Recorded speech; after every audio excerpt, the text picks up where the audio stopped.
Hi guys, today we're here at Flex Studio in Singapore. They just opened their very first branch at Palais Renaissance, and with me is Heather Thomas. Hi, nice to meet everybody. Thank you for having me, and thank you for listening and being interested in classical Pilates.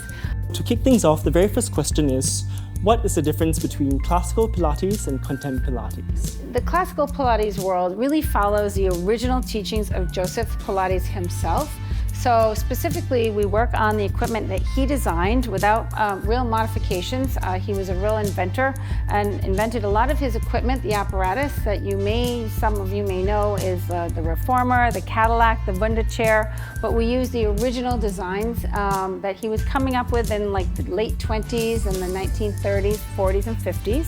So our equipment is a little bit different, and in general, our springs are a little bit stronger, the proportions are a little bit smaller, and the way the springs are rigged, the resistance is a little bit different. Another key distinction, we have a set sequence of exercises for both reformer and mat. So it's ordered. So in other words, a client comes in to do a reformer workout, and depending on the level, they will remaster the same set of exercises with a little bit of variability until they reach the next level. So we have that set sequence. We also concentrate a lot on breathing and flow. We perform exercises at the beat of your heart. So if you come to my class, you're gonna sweat. In general, classical Pilates moves quite quickly. That's in a nutshell what classical Pilates is all about. How would you compare the effectiveness of classical Pilates to the adaptations of contemporary Pilates? So it's a great question. In my opinion, I was contemporary for a number of years before I started practicing classical. And in general, both are great. But what I observed when my clients switched to classical is they got stronger much faster. Their alignment got better much faster. And a lot of that has to do, as I mentioned, with the original equipment proportions and spring tensions that we use.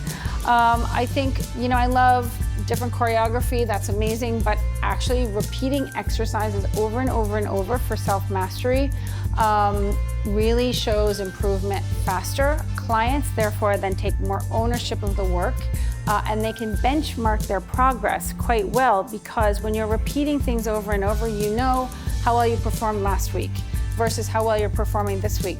So that repetition really serves to create more awareness and improve performance quickly. I like to give a little analogy.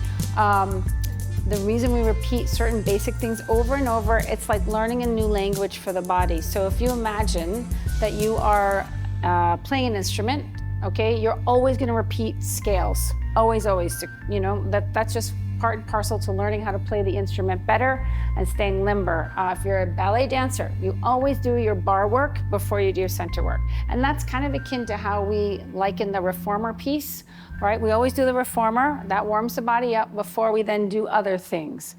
So it's, I think, very effective as a system. And maybe for you as an instructor, have you noticed any particular trends or age group that are more inclined to participate in classical Pilates? When I first started to teach classical several years back, it was always people who had had a Pilates practice before who kind of felt like they were missing out, as I just mentioned, and felt like they wanted something more. They wanted to see faster improvements. Now I'm actually seeing much younger people coming to classical Pilates, young dancers who want to strengthen their back, work on their core, young gymnasts, young soccer or footy players who really want to work on dexterity, agility, and mobility. So we're getting younger and younger athletes in. We're also getting the 20s in, the 20-somethings in, who are realizing that it's not enough to be just thin. They want muscle definition. So in general, Pilates is spring-based resistance training, which creates long, lean, eccentric, so long, lean muscles, rather than bulky, short, concentric muscles, we say. And Pilates is perfect because you don't bulk up, you get those long, lean muscles. So we're getting a little bit of a sort of the mid-20s generation who are more interested in not just being thin, but being strong, fit, having mental wellness. And so we're getting that younger demographic in, as well as the older demographic. Actually, I have several clients now over 70 years old that I train, and I do a lot of great stuff with them.